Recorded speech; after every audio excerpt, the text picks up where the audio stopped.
Bien, bonjour à tous. Donc, je suis Hervé Philibien, je suis responsable de l'agence Rhône-Alpes pour SolidCam France. Et donc aujourd'hui, dans ce webinaire, je vais vous présenter et vous parler un petit peu des nouveautés de SolidCam 2022, de la version de SolidCam 2022. Alors, ces nouveautés, vous pouvez retrouver un petit peu la présentation sur notre site internet, sur le site www.solidcam.fr. Aujourd'hui, on va parler seulement de certaines nouveautés. Donc le webinaire voilà, se nomme partie 1 parce qu'on refera d'autres webinaires pour vous présenter d'autres nouveautés de la SolidCam 2022. Donc là, ça voilà, présentera uniquement certaines nouveautés dont on va parler aujourd'hui. Et voilà, ça ne couvrira pas toutes les nouveautés de la version 2022. En premier lieu, j'aimerais voilà, dire un petit mot au nom de toute l'équipe de SolidCam France et de SolidCam Ltd. Parce qu'on a à cœur de faire évoluer le produit et d'intégrer et de répondre un petit peu aux demandes de nos clients.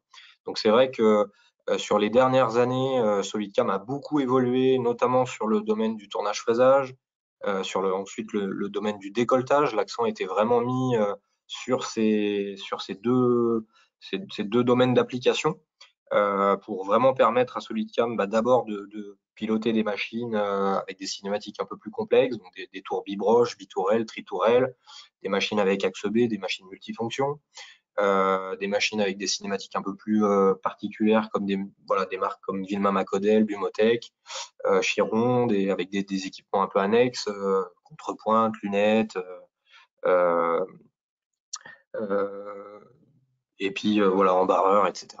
Puis ensuite, la seconde phase, on va dire, hein, donc des années 2019, 2020 et 2021, ça a été vraiment de pousser le développement pour le support des machines de décolletage, donc Tornos, Citizen, Star, etc. Pour ceux qui sont voilà, utilisateurs de SolidCam 2021, vous l'avez vu, dans la 2021, le gros changement, ça a été la nouvelle bibliothèque d'outils. On a fait une refonte complète de cette bibliothèque d'outils pour vous permettre de gérer des équipements un peu plus annexes. Dans la 2022, je vous rassure, voilà, en termes d'utilisation, il n'y a pas ce changement qui est opéré comme dans la 2021 sur la bibliothèque d'outils. Là, les choses sont beaucoup plus euh, similaire à la version précédente, donc aucun d'entre vous voilà, ne sera perturbé, on va dire, par le changement de version.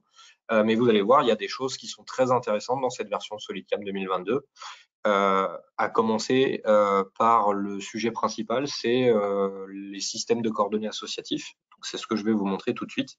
Une nouvelle manière de définir les systèmes de coordonnées. Et j'en suis sûr, c'est une fonction qui va vous plaire et qui est très utile à utiliser là par rapport aux versions précédentes. Donc il y a un gros apport déjà sur la définition des systèmes de coordonnées. Simplement, aujourd'hui, on est donc en version SolidCam 2022 SP1. Donc cette version, elle est téléchargeable et installable depuis elle peut être installée depuis le site internet. Je vous encourage tout de même, comme on est encore en SP1, à pas vous précipiter. Le but du webinaire aujourd'hui, c'est de vous présenter, que vous sachiez un petit peu les nouveautés qui arrivent.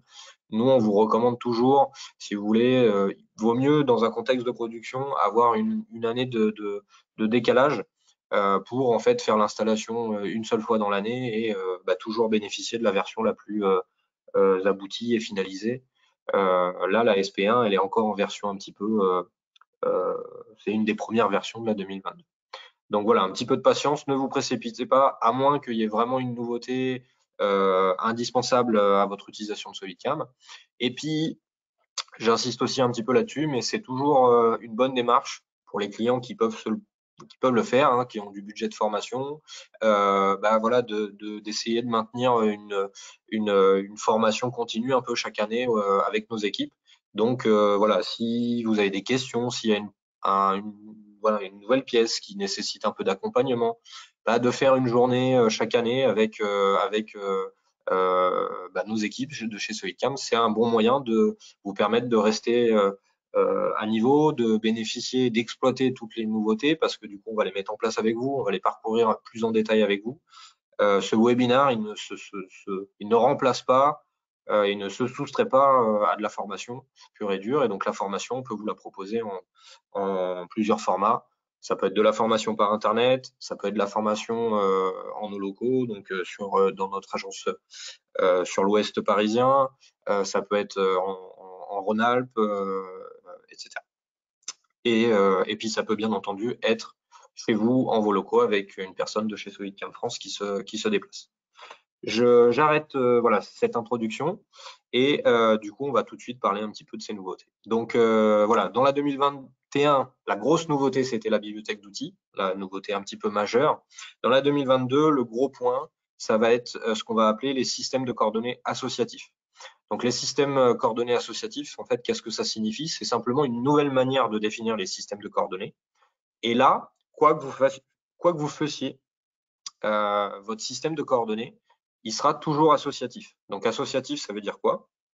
Ça veut dire que quand on va le définir et qu'on va sélectionner des éléments sur notre fichier 3D, ben on va créer un lien associatif avec ces éléments. Donc si je décide de positionner mon origine dans un coin de ma pièce, à un endroit, et que finalement ma pièce, elle change de dimension, elle tourne, tout ce qu'on veut, bah, l'intérêt de cette nouvelle manière de définir des systèmes de coordonnées, donc avec ces systèmes de coordonnées associatifs, c'est que ces systèmes de coordonnées vont suivre et tout le temps se mettre à jour par rapport au fichier 3D. Ce qui n'était pas forcément le cas dans les versions précédentes. En fonction de comment vous définissiez votre système de coordonnées, il pouvait être associatif ou pas. Donc on va un petit peu voir ça. L'intérêt aussi de cette nouvelle méthode de système de coordonnées, c'est de pouvoir modifier l'existant. C'est-à-dire que bah, dans les versions précédentes, ça vous devez le savoir, hein, quand on définit un système de coordonnées, qu'on le valide et que finalement, pour X ou Y raison, on a besoin de le modifier, il se grisait un petit peu comme ça, là, comme on voit sur la droite. Donc, il se désactivait. Et quand on voulait finalement bah, donc le modifier, on redéfinissait le système de coordonnées un petit peu de zéro pour remplacer le précédent.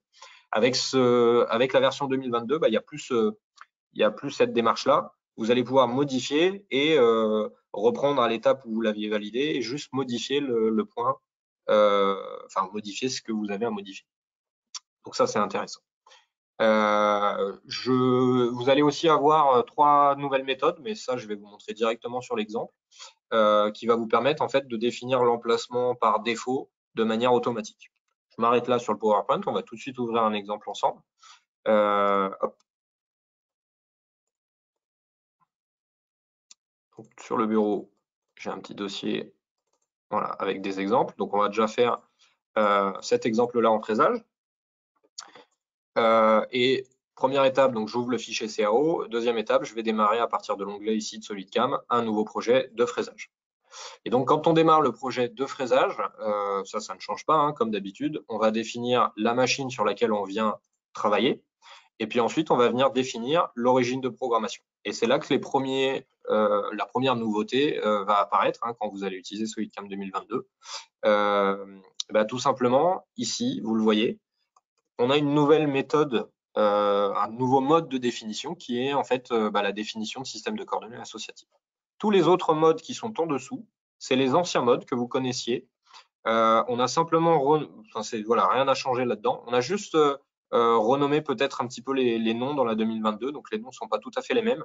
En fait, on a mis en évidence pour justement mettre en avant que ce nouveau mode de sélection est associatif, le fait que les anciens n'étaient pas associatifs. Donc c'est voilà, quand on définissait par exemple en cliquant la face qui est ici, bah, SolidCam venait effectivement créer une origine dans le coin, mais par contre si mon 3D changeait, mon origine elle restait à cet endroit-là. Donc elle n'était plus forcément sur la face supérieure si on avait agrandi la pièce, et puis pas non plus dans le coin si jamais ma pièce avait changé de dimension. On avait d'autres modes de définition du système de coordonnées qui étaient associatifs, notamment pour récupérer un système de coordonnées CAO, mais ça nécessitait de définir au préalable un système de coordonnées dans SolidWorks avec ici les géométries de référence. Donc maintenant, avec cette nouvelle, avec ce nouveau mode de définition, donc pour définir un système de coordonnées, vous allez voir la différence.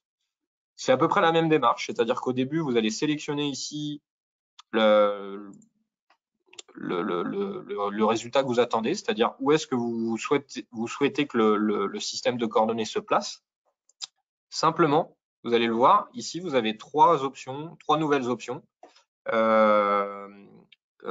pour indiquer, enfin trois nouvelles options pour définir en fait l'emplacement par défaut de manière automatique. Alors, je vais vous expliquer déjà à quoi ça correspond. Mais par contre, le logiciel, il attend la même chose qu'avant, c'est-à-dire qu'il attend de votre part que vous veniez cliquer sur quelque chose pour définir le système de l'axe Z. Donc, si par exemple, je clique sur la surface qui est ici et je clique sur cette face, donc automatiquement, bah, ça définit l'orientation de mon Z. Donc ça, c'est comme avant, ça ne change pas. Par contre, vous le voyez, l'origine, elle est venue automatiquement se placer donc en haut, parce que ici, je lui ai bien demandé de se mettre en haut. Par contre, elle est venue se placer au centre. Pourquoi elle est venue se placer au centre? C'est parce que quand j'ai cliqué cette face-là, j'étais plutôt au centre. Si j'annule avec le petit bouton là pour réinitialiser et que je viens cliquer la même face, mais cette fois-ci en étant plutôt dans le coin à droite, ben vous voyez, j'obtiens la même orientation du Z, toujours sur la face supérieure, en haut, mais par contre cette fois-ci dans le coin. Donc en fait, cette histoire d'emplacement automatique, c'est ça. C'est qu'en fonction de là où je vais cliquer, si pareil, je clique cette face-là, ça va me donner la même orientation du Z, ça me donnera le même résultat. Mais par contre, du coup, je vais obtenir sur le côté gauche plutôt de ma pièce. Donc en fait, voilà. Par contre, quoi qu'il arrive, puisque je suis avec l'option en haut, quoi qu'il arrive, mon Z, il est sur la face supérieure. Si par contre, je lui demande emplacement automatique en bas, vous voyez, mon origine, hop, elle est passée en bas. Et c'est ça aussi l'intérêt, vous voyez, quand j'ai changé ça, j'ai pas eu besoin de resélectionner quoi que ce soit, il le change tout seul. De la même manière, si je réinitialise et que je viens cliquer une surface cylindrique, bah, il se met dans l'axe du cylindre, soit en se mettant en haut, soit se mettant en bas en fonction de l'option que je vais sélectionner ici. Okay. Oui, alors du coup, j'avais sélectionné deux choses là, c'est pour ça que... Okay. Je le refais, je clique ça, et donc il se met bien en haut. Okay. Donc voilà, c'est la première chose. Et puis si je sélectionne ni en haut ni en bas, bah, en fait c'est le même principe. C'est-à-dire que si je suis en emplacement automatique, même le niveau du Z, il va dépendre de où je me positionne. Donc si je clique plutôt une face qui est vers le bas de ma pièce, bah, mon origine elle va se mettre plutôt en bas. Par contre, si je clique une surface qui est plutôt vers le haut de ma pièce, bah, mon origine, alors faut bien annuler avant d'aller cliquer dessus. Mon origine, cette fois-ci, elle va se mettre sur la face supérieure. Et vous le voyez, si je clique plutôt au milieu, bah, mon origine, cette fois-ci, elle se met au milieu. Donc voilà, c'est la première nouveauté, c'est ces trois petites options là en placement automatique. La majorité d'entre vous, vous allez utiliser emplacement automatique en haut parce qu'en général, on veut le Z0 sur la face supérieure de la pièce. Par contre, vous le savez maintenant, du coup, en fonction de si vous cliquez là, ou de l'autre côté, bah, c'est ce qui va induire que, ou au milieu de ma pièce, c'est ce qui va induire que mon origine, par défaut, elle sera dans un coin, ou au milieu de ma pièce. Bon. Et ce qui est intéressant, c'est, vous voyez, quand je suis venu cliquer, donc, hop, quand je viens cliquer une face, ben, en fait, cette face-là que j'ai cliqué, en fait, SolidCam crée un lien associatif avec cette face. Et vous voyez, quand je me repositionne dedans, quand je clique sur la face, il me la remet en surbrillance. Si je me rappelle plus sur quelle surface je me suis appuyé. Même chose si j'initialise. Donc là, elle a une idée, en fait, elle a une référence, cette face que je clique. Donc vous voyez, tout à l'heure, j'avais face 21. Maintenant, j'ai face 14. Donc le numéro, on s'en fiche, hein, l'identifiant. Mais c'est bien pour vous expliquer que du coup, en fait, quand on définit notre origine, on crée un lien avec la surface qu'on clique. Et d'ailleurs, vous voyez, la case, elle devient verte pour nous signifier, comme dans les niveaux, dans les opérations, vous le connaissez ça, que bah, la case, là, elle est devenue associative avec la face qu'on a sélectionnée. Et puis, bah, du coup, en fait, on a derrière bah, d'autres options. Si vous regardez bien, en fait, la première fois quand j'initialise, la première fois quand on vient dans l'origine, bah, il me demande de sélectionner une face pour définir la direction de l'axe Z, une face ou une arête. Donc ça aussi, c'est une nouveauté, c'est-à-dire que je peux aussi cliquer une arête pour dire mon Z, il est orienté par rapport à cette face-là. Puis vous le voyez, du coup, là, cette fois-ci, tout à l'heure, j'avais face. Maintenant, j'ai bien créé un lien avec cette arête. Et je peux l'inverser, puisque du coup, comme c'est une arête, j'ai une direction ou une autre. pour l'orienter dans un sens ou l'autre. Okay. Donc, première chose que le logiciel attend de moi, c'est que je sélectionne une face ou une arête pour définir le Z. Donc, je vais le mettre sur cette face-là, moi.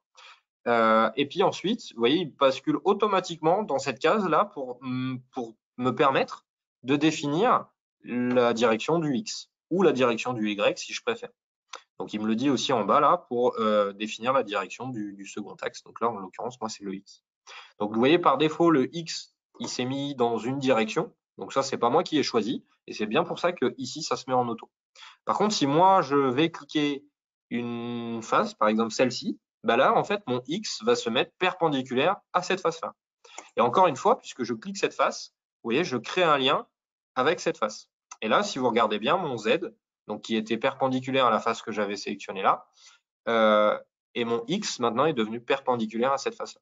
Donc c'est assez facile comme ça de définir l'origine sans avoir à recréer quoi que ce soit. Donc on n'a pas besoin de créer de la géométrie additionnelle, ni point, ni trait, ni quoi que ce soit. Surtout, le gros avantage, c'est on est tout de suite associatif à la pièce et à ce qu'on sélectionne sur la pièce. Et puis, il y a aussi des choses qu'on n'était pas capable de faire avant, sans créer en tout cas de la géométrie additionnelle, comme un point, ou etc. Je vais vous montrer le meilleur exemple que j'ai. Imaginons on veut notre origine dans l'axe de ce trou, de cet alésage. On clique donc la surface cylindrique. Donc là, cette fois-ci, le Z se met dans l'axe du cylindre. D'accord. Et en fait, je pense que si je le force dès le début, voilà, il se met tout de suite en haut. Okay. Donc, vous voyez, mon Z se met dans l'axe de l'alésage du cylindre que j'ai sélectionné. D'accord. Par contre, dans le passé, si on voulait que le Z0 soit sur la face là, ici, ça, on n'avait pas la possibilité de le faire facilement. Il fallait un point pour pouvoir en fait déplacer notre origine sur cette face-là. Maintenant, en fait, vous le voyez ici. Du coup, une fois que j'ai défini le X, une fois que j'ai défini le Z, donc le X, je peux le laisser en auto ou je peux moi lui imposer pareil avec une face ou en sélectionnant une arête pour lui dire la direction du X, c'est cette arête-là. Toujours pareil avec le bouton pour l'inverser si j'ai besoin. Je peux lui imposer aussi d'autres choses. Et d'ailleurs, vous le voyez en fait ici, la modification du centre de l'origine. Je peux lui dire aussi, en fait, l'origine, le centre de mon origine. OK, la direction du Z, elle est fixée par rapport à la face que j'ai cliquée. Le X est fixé par rapport à l'arête que j'ai cliqué. Par contre, le centre, il s'est mis en auto parce que je lui avais demandé au début. Mais je peux très bien, en fait, si je me mets dans la case, lui dire maintenant le centre, je le veux. Bon, je vais prendre un point quelconque sur ma pièce, mais je viens sélectionner un point. OK. Donc le centre, je le veux sur ce point. Et là, c'est le même principe, c'est-à-dire que le centre de mon origine va être centré par rapport à ça.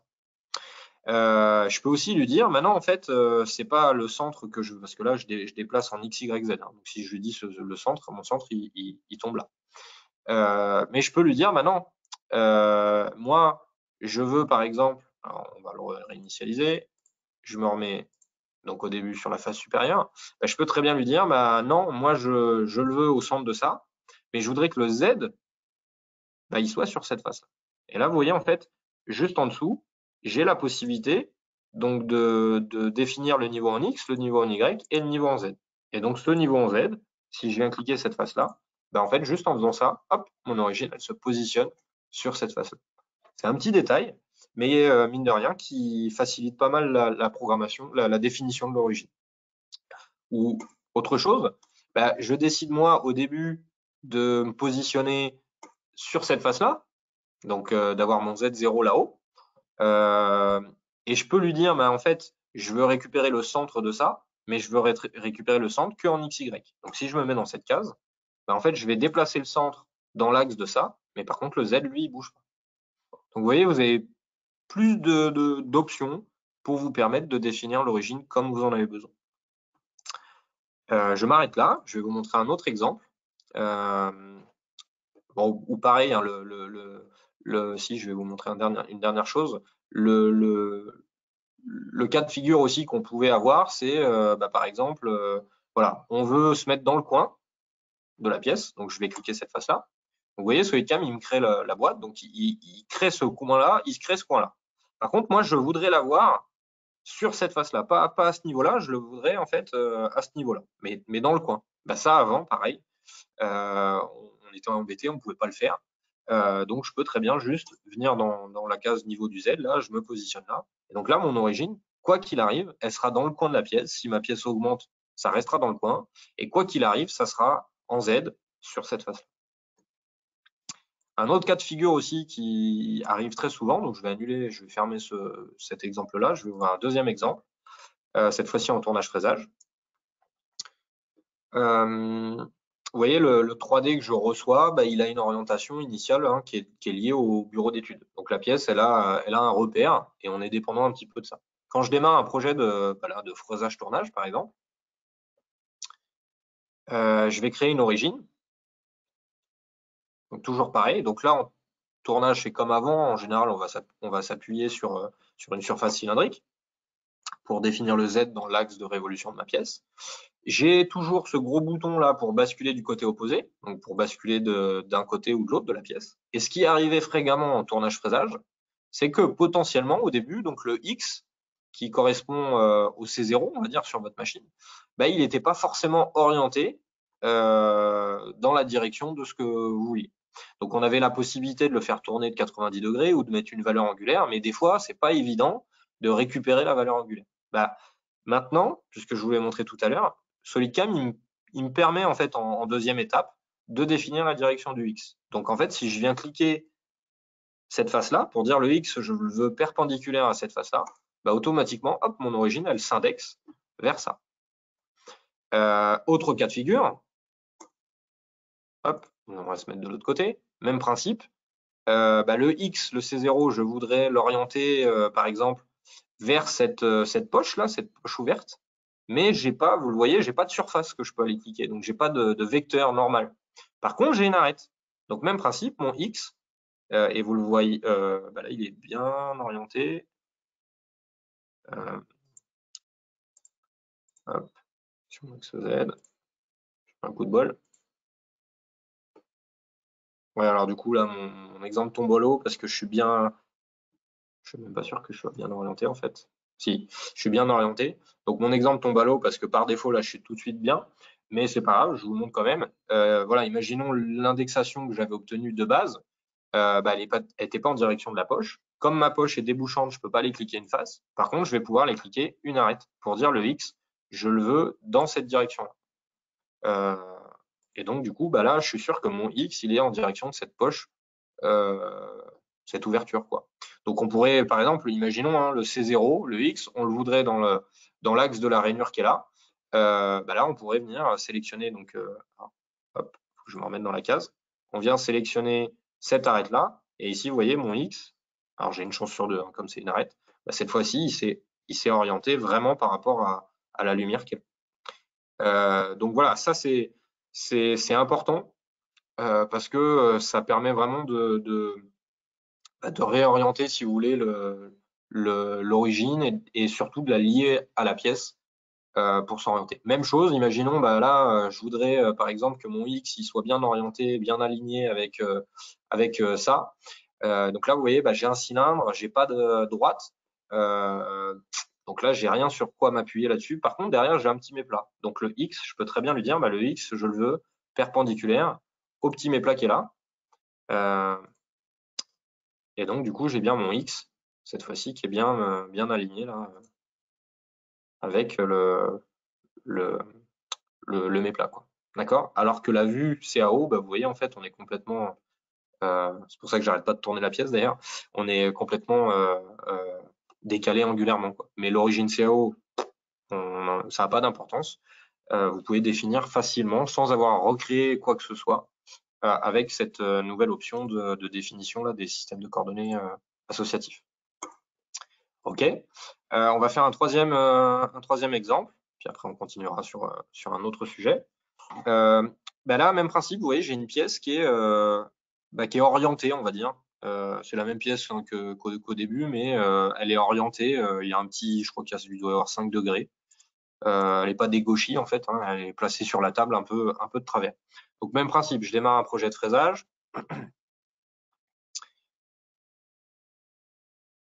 Je définis mon origine et donc en fait je vais lui dire bah voilà, le Z je le veux sur cette face-là par exemple. Donc forcément comme je suis en emplacement automatique en haut, le Z0 se met sur la face supérieure. Comme j'ai cliqué à peu près au milieu, c'est venu au milieu. Et donc visuellement voilà ce que j'obtiens. Et vous le voyez en fait, bah, du coup le cube, d'accord, par rapport à la pièce, bah du coup là il n'est pas orienté par rapport à ma pièce. Pourquoi? Parce qu'en fait pour l'instant le X, moi je l'ai pas fixé, donc en fait je récupère la direction par défaut de la CAO. Donc le X, je peux lui dire maintenant moi le X, je veux par exemple se mettre perpendiculaire à la face qui est ici. Et là cette fois-ci vous voyez mon cube, il se redresse et il se remet, il se réaxe on va dire par rapport à ma pièce. Alors je vais annuler ça. Donc je vais faire exprès, je vais pas le laisser, je vais pas je vais le laisser voilà désaxé. Et bon voilà, vous avez compris, on définit l'axe Z, la direction du Z, on définit la direction du X ou du Y, c'est ce que vous voulez. On définit le centre de l'origine. Puis si vous descendez, en fait, vous retrouvez donc ces options-là pour là vous-même modifier votre origine en la faisant tourner avec une valeur angulaire. Donc là, c'est moi qui viendrai mettre une valeur angulaire autour de X, autour de Y, autour de Z. Pour trouver les boutons qui sont là pour en fait lui demander de tourner de 90 degrés. Donc à chaque fois que je clique sur le bouton, vous voyez, je tourne de 90 degrés. Donc ça, c'est comme avant. Sauf qu'on est associatif à la position de départ. Et ici, j'ai la possibilité de mettre un décalage avec une valeur numérique en X, en Y, en Z. Ce qui m'intéresse là dans mon cas, c'est de lui dire bah, je vais faire tourner mon origine de 5 degrés. C'est-à-dire que plutôt que d'aller cliquer pour fixer l'orientation du X, c'est moi qui décide là de le faire tourner de 5 degrés. D'accord? Donc là, vous le voyez, mon origine, elle s'est réalignée avec ma pièce. Par contre, vous le voyez, le cube, lui, il ne s'est pas réaligné. Et ben, il y a une option pour ça voilà, qu'on n'avait pas avant non plus. C'est la petite épingle qui est juste ici. Donc si je coche dessus, l'option s'appelait, voilà, c'est pour épingler le point de rotation, c'est-à-dire que le cube, il va tourner avec mon origine. Donc si je fais cette fois-ci tourner mon origine de 5 degrés, ben, vous voyez le cube, il a tourné aussi lui de 5 degrés. Donc voilà, c'est tout l'intérêt un petit peu de ces nouvelles options, c'est de pouvoir un petit peu définir tout ça. Hop. Je valide ça. L'intérêt aussi, quand je vais valider, alors je le fais tout de suite, hein, bah, je vais obtenir donc mon origine dans la liste des origines, comme vous le voyez.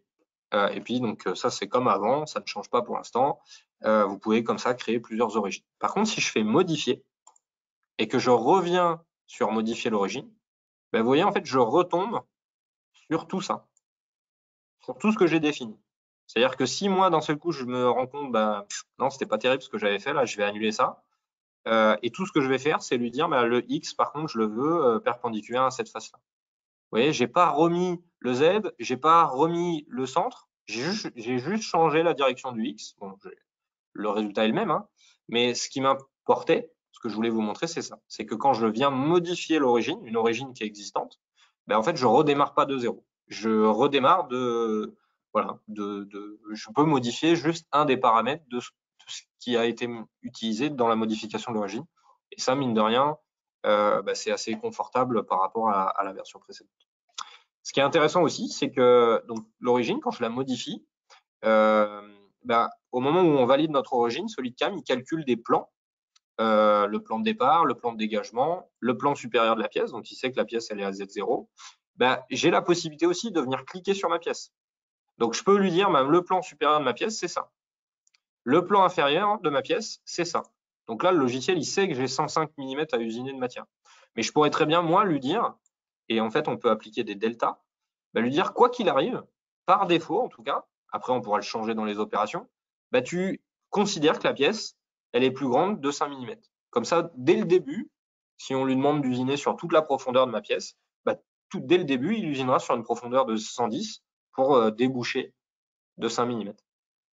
Après, dans chaque opération, je pourrais le changer, j'aurai le contrôle dessus, mais on peut appliquer des deltas. Donc ça aussi, c'est une des nouveautés. C'est delta par rapport au plan. Ça n'existait pas dans la version précédente. Et les plans, c'est pareil. Du coup, je peux venir lui dire, tiens, j'ai un élément de bridage là. Donc, mon plan de dégagement, je veux qu'il soit par rapport à la bride et je veux qu'il soit, par exemple, 25 mm plus haut que la bride. Et puis, le plan de départ, bah, pareil, par rapport à la bride, je veux qu'il soit à 50 mm au-dessus de la bride. Et vous voyez, quand je viens cliquer une surface, pareil, ma case, elle est verte parce que je crée un lien avec ces surfaces-là. Et d'ailleurs, du coup, quand vous allez valider votre origine, ben en fait, ces plans associatifs, vous allez les retrouver là avec le petit plus, vous allez les retrouver sous l'origine. D'accord? Si je crée une origine, on en crée une quelconque, là, je le remets dans l'axe. Et cette origine, elle a les plans, alors je vais mettre une valeur 110, les plans ne sont pas associatifs, vous n'allez pas retrouver de petit plus à côté. D'accord? Et donc l'intérêt, c'est ça, c'est que du coup, si je déplie le petit plus et que je me mets sur un plan, bah, visuellement, je vois mon plan de départ, bah, je me suis appuyé sur cette surface-là et j'avais mis un delta de 50. Donc vous voyez, c'est hyper visuel, c'est hyper intéressant pour savoir qui est qui avec le delta compris. Et puis, bah, tout l'intérêt de ça, alors mon origine, j'en ai créé deux des origines, je crois. On va juste modifier celle-ci. On va juste le dire, voilà. Tac, le niveau en Z, je le veux sur cette face-là. Ouais, attendez. Supprimer, faire une. Faire une deuxième origine, ça n'a pas d'importance. Donc je le veux dans l'axe du cylindre et le niveau en Z, je le veux sur cette face-là. D'accord? Et donc tout l'intérêt de cette associativité, donc là j'ai deux origines, bon peu importe, hein. L'intérêt de cette associativité, c'est que du coup, bah, maintenant si je retourne dans ma CAO, si je viens donc modifier un peu le 3D qui m'a servi, je vais juste dire, bah voilà, ma bride, elle fait plus 10 de haut, elle fait 25 de haut. Oula, pardon, j'ai fait un mauvais clic. 25 de haut. Ma pièce, qu'est-ce qu'on va faire? On va changer ça. Donc cette extrusion-là, on va lui dire, bah, il fait plus 3 mm, il fait 5 mm. D'accord? Alors je l'ai réduit en fait, oui. Du coup, c'était un décalage. Son positionnement, c'est plus le même. J'édite la pièce. On va lui dire, bah, il est positionné à 30. On va lui dire que ça, c'est plus. Donc, on va supprimer la contrainte là qui faisait qu'on était au centre. On va le désaxer. Puis, bon, ça suffit. Bah, du coup, quand vous revenez dans SolidCam, et ben, vous voyez, en fait, hop, j'ai un petit feu rouge là qui est apparu sur la liste des origines. Et en effet, on le voit d'ailleurs, hein, l'origine 2, parce que c'est la dernière que j'avais faite, bah, pour l'instant, elle est plus à jour par rapport à mon 3D, puisque le 3D a changé. Et le petit feu rouge, il est là pour me signifier ça, me dire, bah, attention, il y a eu une modification qui est apparue là, donc j'ai pas eu de notification parce que c'est moi qui l'ai faite en direct. Par contre, si c'est quelqu'un qui avait fait la modification, que vous rouvrez le projet, vous allez avoir un petit message qui vous dit attention, il y a une modification pour que vous soyez au courant. Et donc, du coup, après, les petits feux rouges sont là pour me notifier que bah, là, on n'est plus à jour. Et d'ailleurs, si je rentre dedans, bah, je le vois. Vous voyez, l'origine 1, elle, sa position, elle est à jour. Par contre, le plan de départ, et d'ailleurs, si on va dedans, si on va modifier, on va voir, vous voyez, c'est toujours à 10 mm, puisque j'avais une épaisseur de 10 mm. L'origine 2, elle, par contre, elle est plus à jour. Donc, pour me mettre à jour, bah, c'est comme pour la géométrie, hein, pour les chaînes, etc. Avec un petit clic droit, je vais pouvoir lui demander de se synchroniser, donc de se mettre à jour. Les petits feux rouges disparaissent. Mon origine 2, vous le voyez tout de suite, elle s'est recentrée. Elle est restée sur la face que j'avais cliqué. Et mes plans, bah, ils sont mis à jour aussi. Donc, si je vais voir là, si je modifie l'origine 1, vous voyez, je suis plus à 10, je suis à 25. Donc, c'est tout l'intérêt de ce système de ce nouveau mode de définition pour faire des systèmes de coordonnées associatifs. Et mine de rien, donc ça, c'est l'une des améliorations principales de la 2022. Et mine de rien, il y a beaucoup de choses qui découlent de ça. Ça fluidifie le process. Et en cas de modification de fichier CAO, bah derrière, tout l'usinage va pouvoir se mettre aussi à jour beaucoup plus, de manière plus sûre, plus fluide, sans avoir à redessiner quoi que ce soit dans la géométrie. Donc ça, c'est vraiment une belle amélioration de la 2022. C'était quelque chose qui était beaucoup demandé par les clients. Je sais que voilà, certains d'entre vous attendaient cette amélioration. Donc on est voilà, assez satisfait de pouvoir vous la présenter aujourd'hui. je m'arrête là. On continue. Donc voilà, bon, tout ça, c'est ce que je vous ai expliqué. Maintenant, j'aimerais vous parler d'une deuxième chose. C'est ce qu'on appelle les systèmes de coordonnées flexibles. C'est ce qu'on va appeler en fait le partage de position entre les origines MAC. Donc là, je vais ouvrir un autre exemple. En fait, le principe aujourd'hui, hein, quand vous faites votre programmation, vous créez des systèmes de coordonnées. Origine 1, position 1. Origine 2, origine 1, position 2. Origine 1, position 3, etc., etc. Et les positions, elles sont liées à l'origine MAC. Ben, en fait, cette amélioration dans la 2022, c'est de rendre indépendants les positions et les origines MAC. Donc les deux sont séparés, vous allez le voir ici. Et donc, on va pouvoir définir de manière indépendante une origine ou une position et dire bah, ma position, elle est relative soit à l'origine 1, soit à l'origine 2, soit à l'origine 3. Et ça, mine de rien, bah, ça va aussi apporter de la flexibilité dans la programmation. On va le voir sur cet exemple-là. Parce que du coup, bah, j'ai fait une opération dans cette position-là. Au début, j'étais lié à l'origine 1 qui est dans ce coin-là.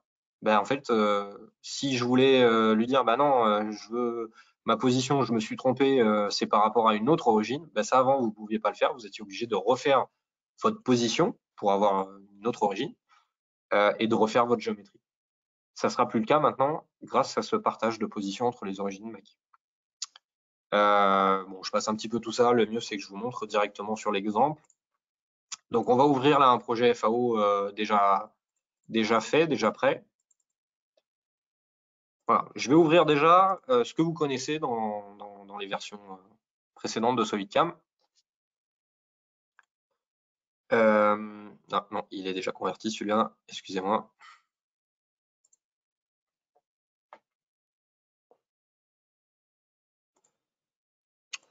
Ouais,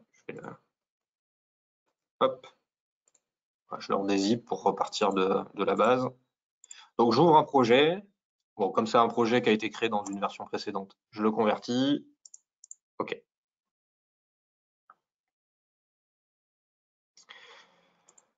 De base, ce que vous connaissez, c'est ça. C'est que du coup, si je viens voir dans la liste des origines, vous voyez, en fait, j'ai Mac 1, position 2, position 3, position 4. Donc, quand je crée mes opérations, ben, en fait, je sélectionne bien entendu l'origine et je sélectionne la position ensemble. En fait, les deux sont liés. Donc, vous voyez, je suis en Mac 1, donc origine 1, position 1, origine 1, position 2, origine 1, position 3.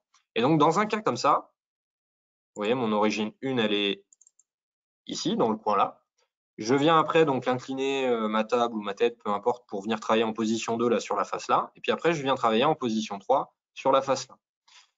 Mais mes positions 2 et 3, elles sont liées à l'origine 1.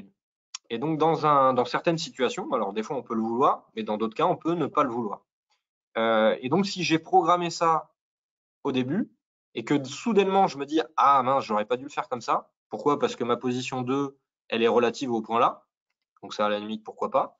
Mais ma position 3, donc de l'autre côté, pour venir travailler sur l'autre face, elle est aussi relative à ça.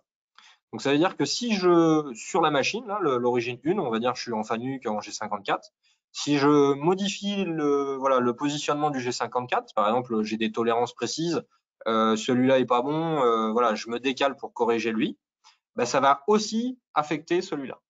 Donc dans un monde parfait, voilà, bah, dans l'idée, c'est bien d'avoir tout relatif à la même position. Par contre, si j'ai besoin d'appliquer une correction à l'usinage qui se trouve ici sans impacter, alors ça sera plutôt l'inverse, hein, de corriger celui-là sans impacter celui-là, bah là je suis embêté parce que mes deux positions, elles sont liées au même Mac. Donc dans un cas comme ça, on aurait été obligé de faire quoi? On aurait été obligé de créer donc cette fois-ci un autre Mac et cet autre Mac, lui dire, bah, on crée une nouvelle position pour venir travailler de ce côté-là.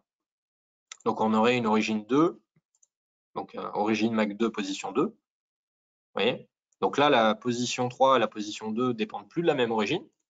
Par contre, du coup, si je vais dans mon arbre et que je lui dis, bah voilà, je travaille plus avec l'origine 1, position 2, je veux travailler avec l'origine 2, position 2, bah, malheureusement, je perds ma géométrie et j'ai besoin de la redéfinir et j'ai besoin de redéfinir mes niveaux aussi pour ma profondeur. Donc l'intérêt de cette partage des positions entre Mac, c'est d'apporter une réponse à ça, de simplifier ce process dans ce genre de situation. Donc je vous montre. Donc je ferme le projet. On va le rouvrir. Alors, je l'ai déjà converti, je l'ai déjà préparé pour vous montrer aujourd'hui. Hop.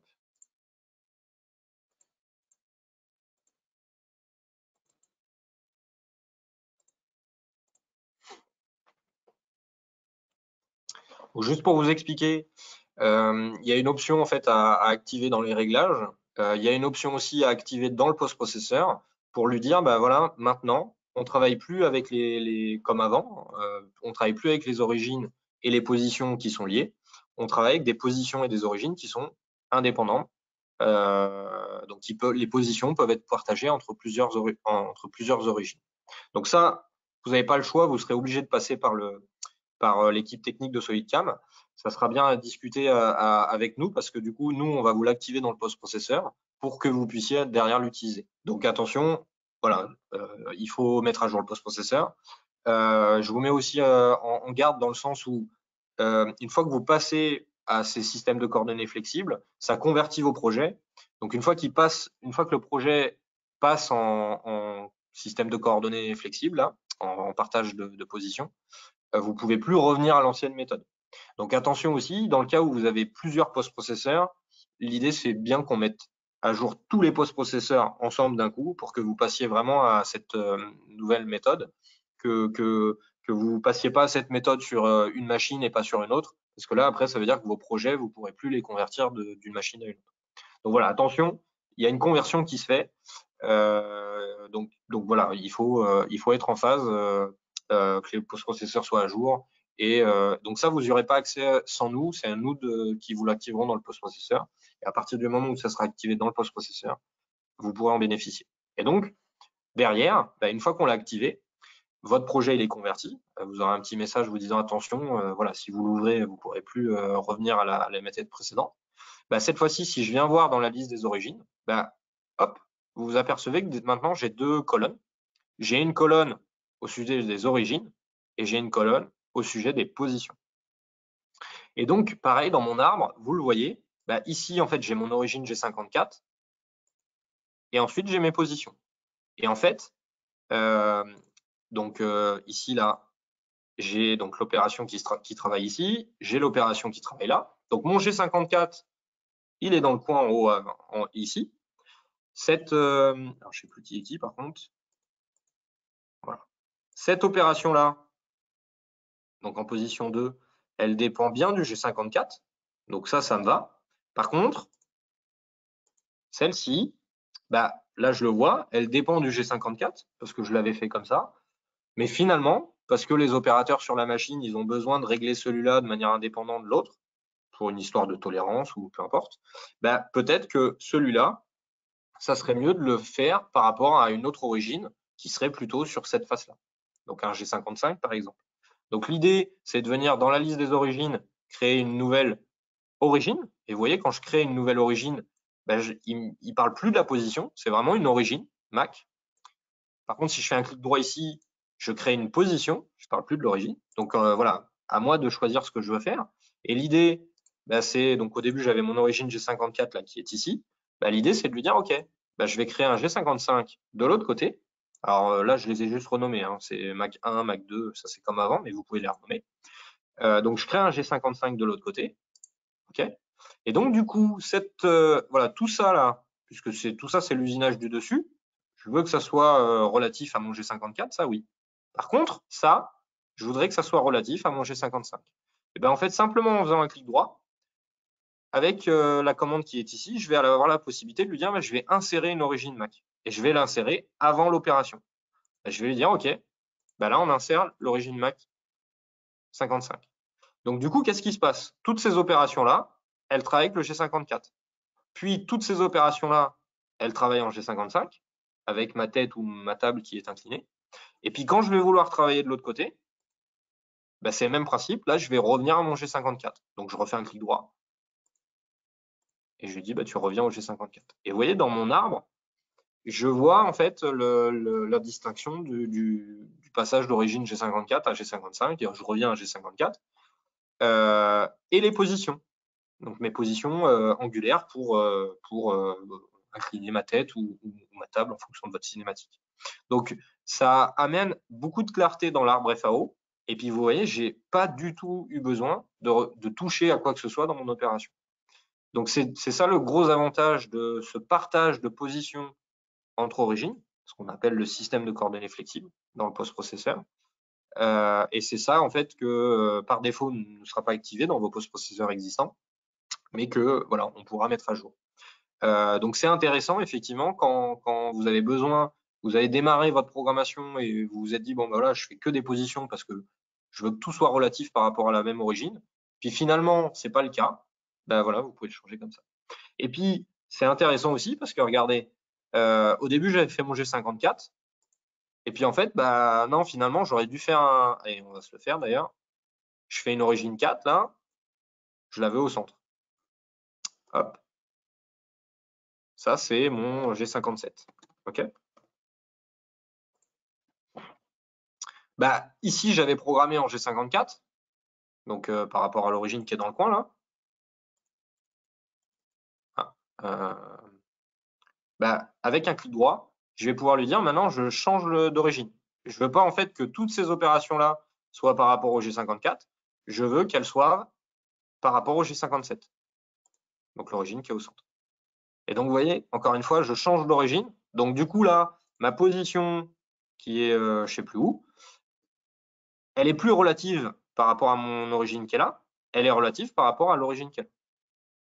Donc c'est hyper intéressant parce que du coup, vous pouvez changer d'origine comme ça sans avoir à refaire vos géométries, refaire les profondeurs, etc. Donc ça, c'est quelque chose qui est aussi qui est une belle amélioration dans la 2022. Par contre, voilà, vous devez voilà, je parlais un peu de la formation au début. Donc dans le post-processeur, en fait, nous, on va venir vous activer cette option-là. Vous ne pourrez pas le faire sans nous. Parce que le post-processeur, il a besoin d'être mis à jour. Et voilà, en début de webinaire, je parlais de la formation et de l'importance d'essayer voilà, de maintenir de la formation avec nos équipes.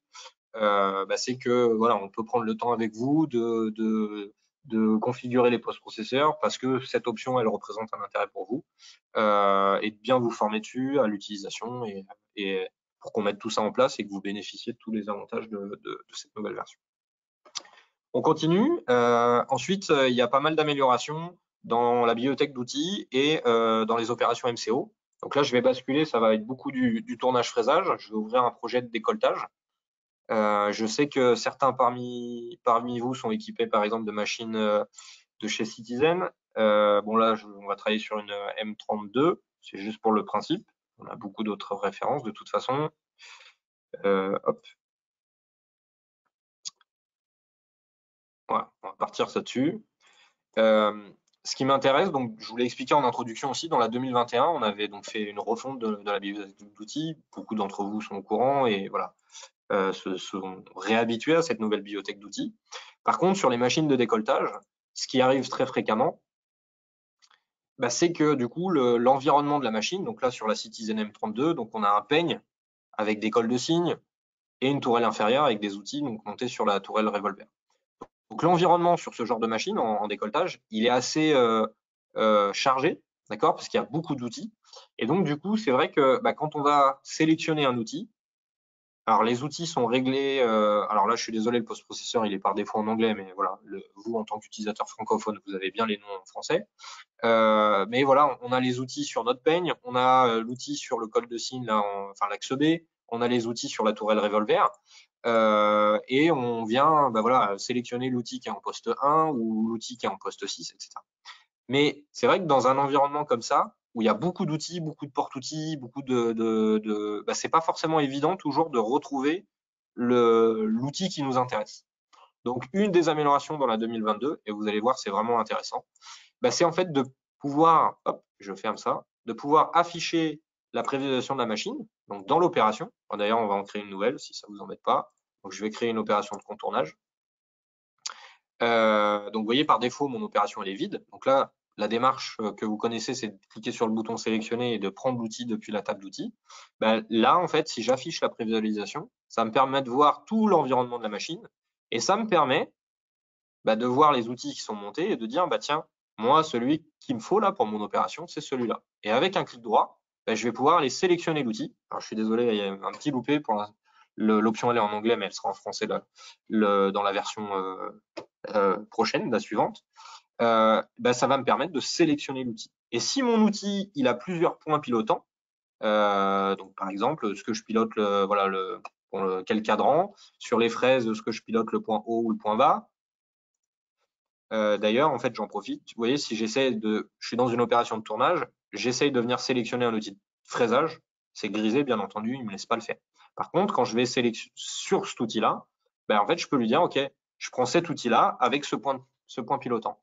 Et automatiquement, je récupère mon outil. Et c'est vrai que la sélection d'outils, elle devient beaucoup plus facile parce que du coup, on va pas sélectionner depuis la liste, depuis la bibliothèque, mais on va pouvoir sélectionner depuis l'environnement 3D. Donc en faisant ça, si je fais ça, SolidCam, il sait que du coup, je vais venir travailler avec le peigne. Par contre, si je lui dis, non, moi, en fait, l'outil qui m'intéresse, c'est cet outil-là. Bon, il va être orienté vers l'arrière, donc ça n'ira pas, mais je le sélectionne. Il sait que du coup, là, mon opération passe. Et ça change de couleur pour me dire que c'est celui-là l'outil actif. Il sait que du coup, hop, je vais travailler avec la tourelle sur la poupée fixe ou la poupée mobile. Et d'ailleurs, en fait, il y a une indexation qui se fait. Puisque du coup, pareil, si je suis en fraisage, si je travaille avec l'axe B ou avec le peigne, mon C0, il va s'indexer en fonction de si je suis avec la tourelle en bas, le peigne en haut ou peut-être même l'axe B là sur le côté. Donc c'est vraiment intéressant. Et d'ailleurs, la combinaison d'éléments avec laquelle vous travaillez, donc le peigne ou la tourelle, vous la retrouvez en fait qui est affichée ici en bleu. Donc là, le numéro 1, c'est le peigne. Numéro 2, c'est ma tourelle inférieure. Donc c'est vrai que cette sélection là depuis le 3D, c'est vraiment un gros plus parce que ça facilite beaucoup les choses. Et pareil, quand on est dans la bibliothèque d'outils, donc pareil, si je refais une opération, je fais sélectionner, je cherche, on va dire, là, pareil, je retrouve pas ce que je veux. Hop, j'affiche la prévisualisation de la machine. Je vais cliquer sur l'outil. Je fais ça. En fait, ça m'emmène. Je sais pas si ça me l'a fait.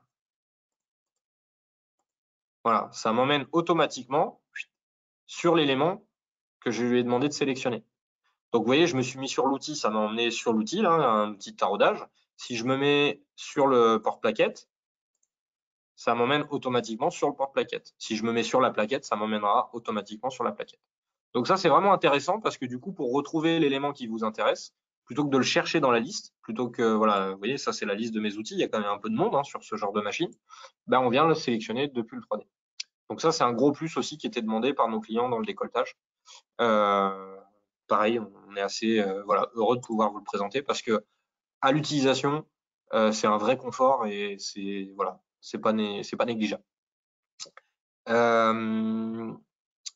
Une petite amélioration, alors c'est pas grand chose, mais vous le voyez en fait dans les opérations ou dans la bibliothèque d'outils, quand on affiche la prévisualisation de la machine, on a la possibilité en fait de cacher les outils ou de les afficher, de cacher les bridages, de cacher la machine, etc. etc. Ça, vous l'aviez déjà dans la prévisualisation de la machine, dans les opérations et dans la bibliothèque d'outils. Par contre, dans la mise en position, on ne l'avait pas. Donc maintenant, voilà, on a rajouté ces petites icônes là, qui n'y avaient pas dans la version précédente. Pareil, la pièce. Donc, par exemple, si je me mets en poupée, donc en anglais, là, c'est le guide bûche. En français, c'est la poupée fixe, là. En poupée fixe, je vais devoir définir de combien ma pièce est sortie de ma broche. Donc là, par exemple, si je mets donc soit on se met dans la case et on fait rouler la molette, d'accord. Soit on tape la valeur de 50.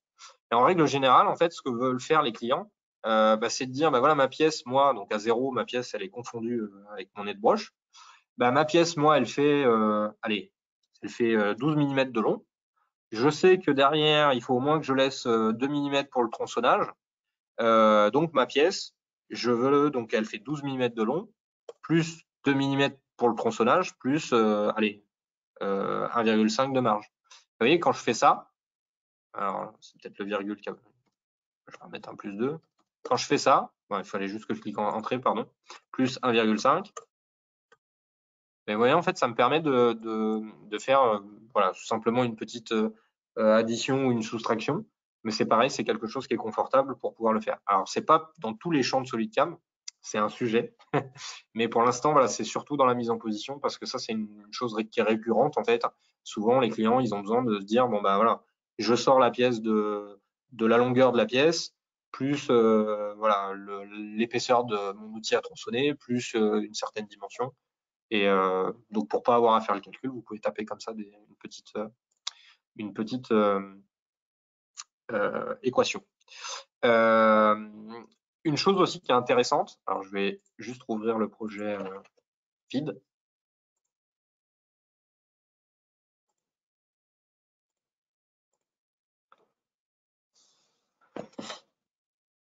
Une chose qui est intéressante aussi, alors j'aurais peut-être dû le faire sur le projet de fraisage, bon c'est pas grave. Je vais le faire comme ça. Donc ici, imaginons j'importe une bibliothèque d'outils. Vous voyez, j'ai une bibliothèque, donc ça c'est celle qui est par défaut installée avec SolidCam. J'ai une bibliothèque avec beaucoup de dossiers, beaucoup de sous-dossiers, dans lequel à chaque fois sont rangés des porte-outils. D'accord?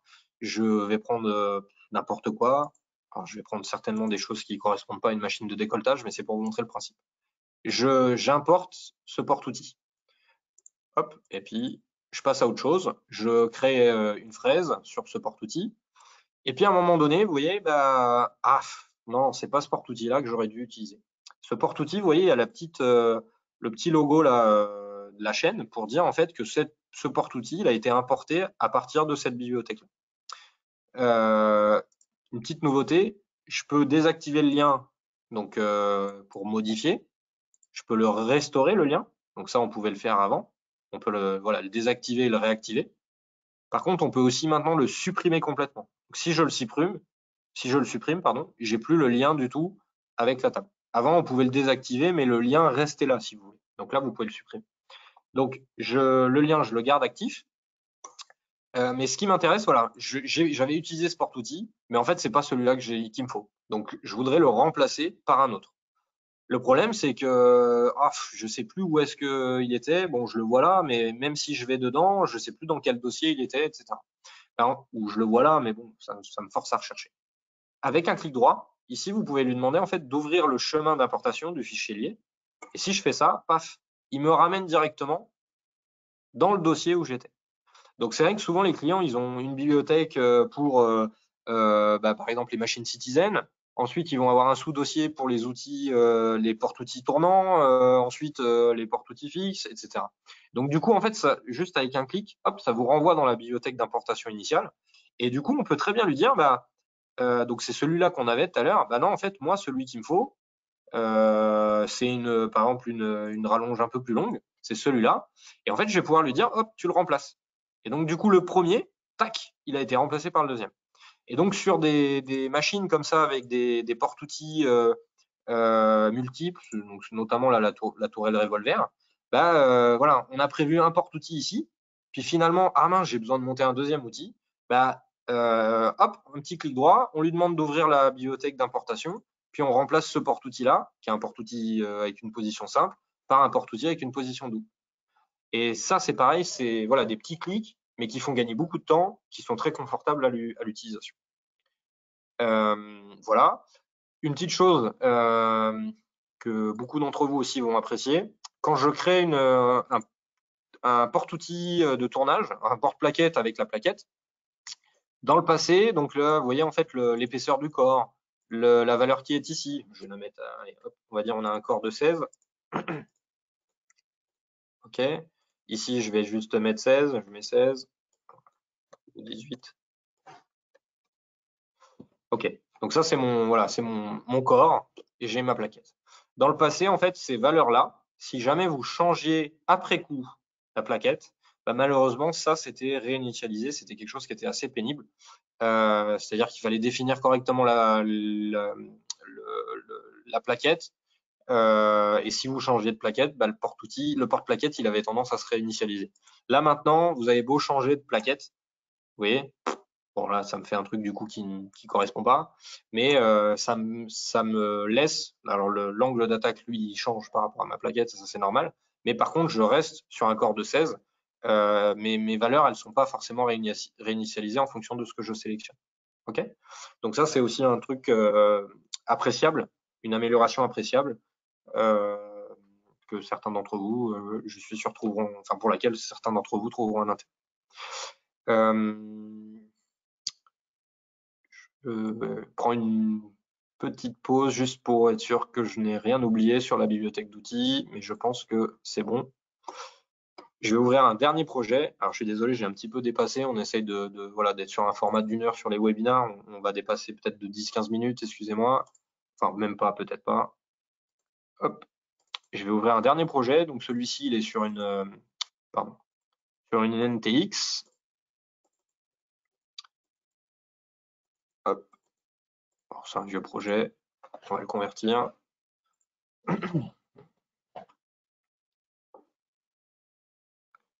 OK. Donc ça, c'est une pièce de validation pour le post-processeur. OK. Alors, ce qui m'intéresse, on va peut-être pas tout recalculer, mais voilà, ce qui m'intéresse, c'est de vous parler des améliorations là dans l'opération MCO. Il y a des choses qui sont vraiment intéressantes. Je vais juste recalculer mes opérations. C'est pareil, le projet là est en anglais, mais c'est notre pièce de validation à l'international. Les clients francophones, vous savez, tout en français. Donc, ce qui m'intéresse, c'est voilà, on a des opérations avec l'axe B, le canal 1, on a des opérations avec la tourelle. Puis vous le voyez de temps en temps, bah, une fois qu'on a usiné avec le canal 1, avec l'axe B, bah, on va se servir de cette opération MCO. Ah oui, alors dans la 2022, on a changé un petit peu les icônes, le look change un petit peu, mais les options restent les mêmes pour se mettre de manière homogène avec SolidWorks et aussi avec Windows 11 qui a un style un peu graphique, un peu plus épuré, etc. Donc les icônes ont changé aussi un petit peu.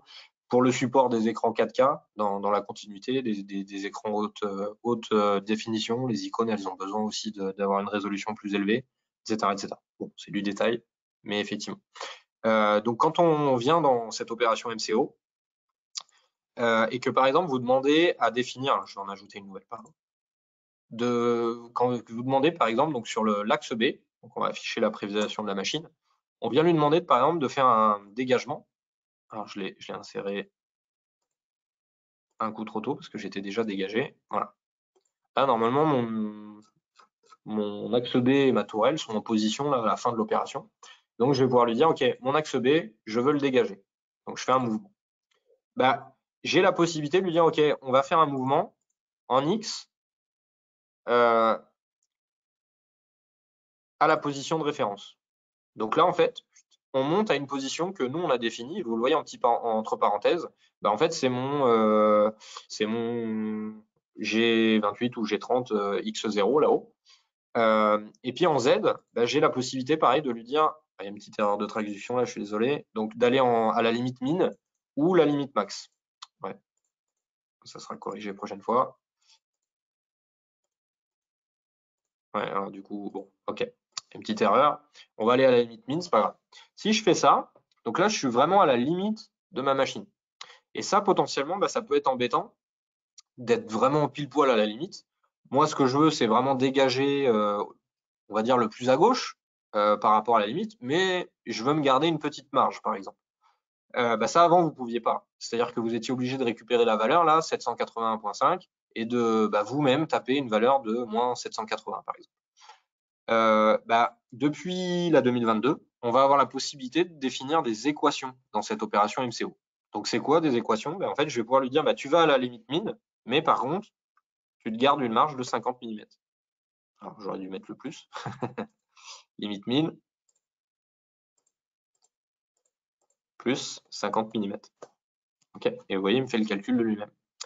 Alors, ça peut paraître pas grand-chose, mais voilà, dans le cas du dégagement, comme ça, c'est assez intéressant. Dans le cas du ravitaillement, du tirage, c'est aussi intéressant. Pourquoi? Parce que donc ici, tac, je viens tirer ma pièce. Bah, quand je lui demande de venir tirer ma pièce, bah, en fait, vous voyez, je partais de la position, hop, je partais de ma position de serrage, donc que je connais pas, enfin que je connais, je la vois ici, vous voyez, moins 1403. Et donc, si je veux tirer ma pièce de 50 mm, ben, en fait, avant, on était obligé de taper la valeur d'arrivée de l'axe, donc moins 1353. Maintenant, du coup, vous pouvez très bien lui dire, bah, au début, je pars de ma position, je vais y arriver, je pars de ma position de serrage, et du coup, je recule, enfin plus, du coup, je recule de 50 mm. Donc, je tire ma pièce de 50 mm. Et en faisant ça, bah, ça me donne bien la position finale de 1353. Donc ça, c'est pareil. C'est du confort, si vous voulez, dans l'utilisation SolidCam pour pas avoir à calculer, pour pas avoir à réfléchir sur la position, mais voilà, un peu comme tout à l'heure, quand on dit, voilà, la pièce, je la sors de la longueur de la pièce, plus la largeur de ma plaquette, mon outil à tronçonnage, etc. etc. Bah là, c'est le même principe. Vous pouvez faire des équations là comme ça. Un autre exemple, c'est donc toujours dans mon retrait, si je retourne dedans, hop, alors je vais me remettre ici. Souvent, en tournage, bah, quand je fais mon retrait là, hop, je vais faire un mouvement en X. Ok. Donc je vais lui dire, bah, je veux aller à X50. Ce X50, alors d'ailleurs, si je mets X0, vous voyez, ma pointe, elle est à l'axe. Si je mets 10, alors je sais jamais si je suis au diamètre ou au rayon, mais là, ça doit être, voilà, vous devez mettre une valeur X10, vous êtes à un rayon de 10. Donc ça, parfois les clients, ça les embête, dans le sens où, bah, effectivement, au tournage, on va plutôt programmer au diamètre et pas au rayon. Donc quand on définit cette opération MCO, de venir mettre ici une valeur au rayon, ça peut être perturbant. Bah, nous, on a la possibilité maintenant de dire, bah, en fait, la colonne X, on met une fonction, et en fait, mon X, c'est la valeur utilisateur fois 2. Et donc, du coup, maintenant, si je lui dis, bah, je viens à 10, d'accord? Ben, en vrai, je suis enfin, si je viens à une valeur de 10, donc c'est 10 au diamètre. Parce que du coup, ouais, en fait, j'aurais dû faire 5. Je l'ai multiplié, j'aurais dû le diviser. C'est moi qui me trompe là. Je vais y arriver. Si, voilà. Oui, c'est moi qui me trompe initialement. Bon, bref. Là, j'ai fait x2, donc du coup, je lui demande d'aller à un rayon de 10, donc je serai à un diamètre de 20. Ni plus ni moins. Excusez-moi, c'est moi Donc du coup, en fait, ça nous permet en fait d'appliquer des fonctions et donc du coup de dire voilà, vous ce que vous allez renseigner, bah, c'est soit une valeur au rayon, soit une valeur au diamètre. Et du coup, en fait, on va utiliser ces fonctions, mais ça peut être décuplé pour pas mal de choses. Il y a des machines, par exemple, pareil, quand on vient faire le serrage, je pense aux machines index qui ont des cycles dédiés au transfert, au serrage. Bah, en fait, la position de serrage, elle tient compte de la longueur de l'élément de bridage sur la contre-broche. Donc, de la même manière, bah, du coup, votre élément de serrage, bah, il a une certaine longueur. Vous, quand vous venez dire, bah, je viens positionner ma contre-broche pour serrer ma pièce à cet endroit-là, bah, nous, on va y ajouter la longueur de serrage parce que la contre-broche, elle sera décalée. Donc ça, c'était aussi une fonction qui était importante, une amélioration qui était importante dans la 2022 pour supporter voilà, des petites spécificités d'une machine à une autre, comme ça. Donc si parfois vous avez, par exemple, on doit avoir le cas là, quand je lui demande de faire un changement d'outil, ou alors dans le serrage, je crois, non, je sais plus dans quel cycle. Oui, maintenant ça doit être dans la tourelle. Bon, de temps en temps, en fait, on vous met entre parenthèses, voilà, que ça, c'est une valeur au rayon ou que c'est une valeur au diamètre, pour pas que vous vous posiez de questions et que vous sachiez comment. Bah voilà. Bah maintenant, avec cette possibilité de mettre des équations, on peut faire l'un ou l'autre. donc en fonction de vos préférences. Bon, je ferme cette petite parenthèse. Petite chose aussi qui est importante, sur les post-processeurs, on vous crée parfois des variables qui sont ici là en début de projet. Donc quand vous définissez l'origine, le pièce brute, la pièce finie. Petite amélioration, c'est que maintenant on a une colonne description, donc on peut vous mettre une description pour vous expliquer à quoi sert cette variable. Parce qu'en plus, souvent ces variables-là, elles vont avoir un impact sur la génération du code. Donc on peut vous mettre des petites descriptions. Et en plus de ça, dans le cas où vous passez d'une machine à une autre, parfois, je vais dire une bêtise, mais voilà, ce paramètre-là, dans votre projet, là, il est à non. Par contre, quand vous passez sur une autre machine, on recommande de le mettre à oui. Enfin, voilà. Donc, nous, on met une valeur par défaut dans le post-processeur en fonction de ce que vous voulez, et en fonction de vos préférences ou en fonction de comment est configurée la machine. Le problème, c'est que du coup, quand vous convertissez votre projet d'une machine à une autre, en fait, vous récupérez, vous gardez les valeurs de ces paramètres-là. Et alors que du coup, sur la nouvelle machine où vous avez converti votre projet, ça se trouve, on recommande de ne pas utiliser ce paramètre. Donc, on a rajouté avec le clic droit la possibilité, en fait, une fois que vous avez changé de machine, donc vous récupérez les valeurs de votre projet précédent, avec un clic droit, de lui demander de réinitialiser toutes les valeurs par défaut. Et en fait, du coup, tous ces paramètres-là, ils se remettent par défaut selon les valeurs par défaut de la nouvelle machine sur laquelle on a changé de programme. Voilà, j'arrive un petit peu au bout des nouveautés. Je fais juste le tour de ce PowerPoint. Donc, le changement d'outil, on l'a vu ensemble. Voilà, tout ça, on a vu. Alors oui, simplement aussi, quand on définit le montage de l'outil, par exemple, donc là, je suis sur ma tourelle. Donc, on voit en fait voilà, l'outil actuel, l'outil en cours. Quand on se met ici donc sur l'assemblée, pour définir le montage, avant, on avait en fait 3 petits points. Je crois qu'il était ici, donc c'était une option qui était un peu cachée. Maintenant, en fait, les mêmes options, vous les retrouvez là avec les icônes. Donc, en passant la souris, vous allez pouvoir définir du coup comment cet outil-là, par exemple, comment il est le bout de l'outil, c'est ces jauges, hein, en X, en Y, en Z, comment il est positionné par rapport à la phase de référence. Et avant, voilà, on a mis des petites icônes et avant, vous aviez le 3 petits points.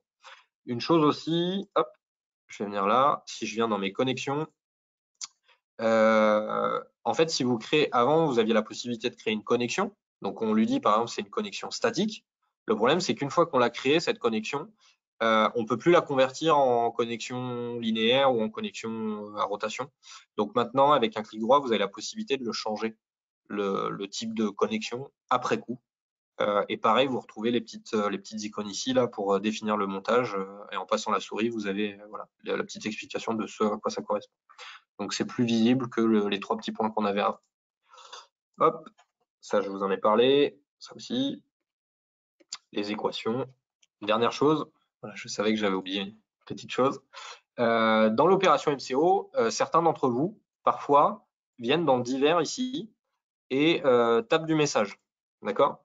Par exemple, certains clients ont des opérations de molletage, de brochage. Bon, le brochage, on peut le programmer aussi, le mortaisage et le brochage, on peut le programmer avec SolidCAM. Des opérations, des cycles de palpage, c'est pareil, le palpage, on peut le programmer, mais voilà, certains d'entre vous ont des choses finalement qui sont en cycle, qui sont en dur. Donc, en fait, vous tapez vos cycles là. Du coup, vous pouvez en avoir plusieurs comme ça.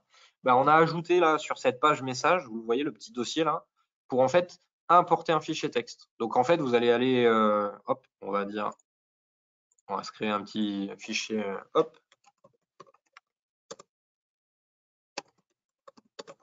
OK.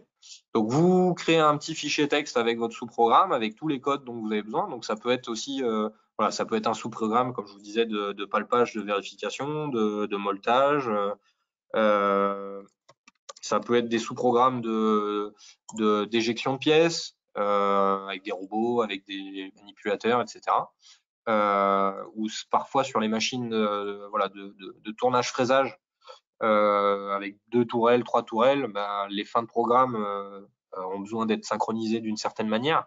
Donc ça, parfois, les clients préfèrent l'écrire, on va dire, en dur et le réinsérer dans SolidCAM. bah, du coup, vous avez la possibilité de lui dire, OK, bah, je vais chercher le code. Donc là, vous créez un petit dossier avec vos différents fichiers texte qui correspondent chacun à une application. Et en fait, quand vous venez le charger, hop, ça vous charge le texte qui est ici. Et en plus, vous pouvez le modifier ou rajouter des choses s'il y a besoin. Mais du coup, d'un projet à un autre, hop, vous repartez toujours de ça. Et une dernière chose également, oui, alors c'est un petit détail, mais certaines machines ont, hop, sur la table, voilà, sur la broche principale par exemple, on a rajouté la possibilité de gérer l'arrosage, pardon, en centre broche, en haute pression ou en basse pression ou avec une valeur de pression. Avant, on n'avait pas cette option-là d'arrosage au centre de la broche. Sur les tables, on l'avait sur les broches de fraisage, je veux dire, ou sur les tourelles revolver, enfin sur les outils, quoi, mais on l'avait pas sur la pièce, sur la broche qui tient la pièce, quoi. Donc sur les broches principales et les contre-broches. Donc maintenant, on peut rajouter cet élément-là dans le post-processeur. Et donc, du coup, derrière, quand on vient définir une action sur la broche principale, on peut lui demander voilà, d'allumer l'arrosage au centre de la broche avec haute pression, basse pression ou une valeur de pression.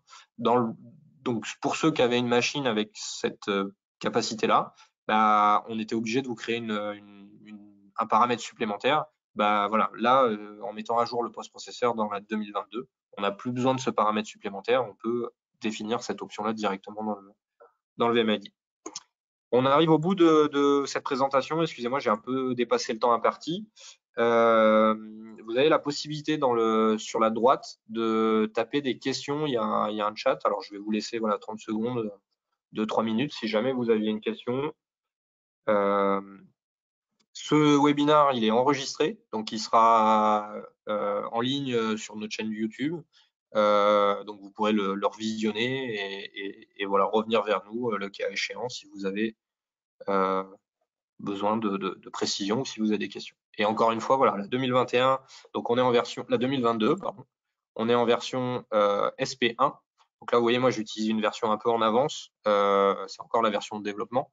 Donc, il y a 2-3 petites choses qui sont différentes par rapport à la SP1. Mais voilà, la SP1, ça reste une version un peu une première version de la 2022, donc c'est SP0, SP1, SP2, SP3. Donc on vous recommande de ne pas vous précipiter, à moins qu'il y ait vraiment quelque chose dans cette version qui soit pour vous obligatoire, on va dire. Mais l'idéal, c'est toujours de rester dans la version la plus à jour, donc d'avoir une année de décalage. Et puis vous pouvez nous contacter pour bénéficier de notre accompagnement. Je vois pas de questions, donc je vous souhaite une bonne fin de journée et je vous dis à la prochaine.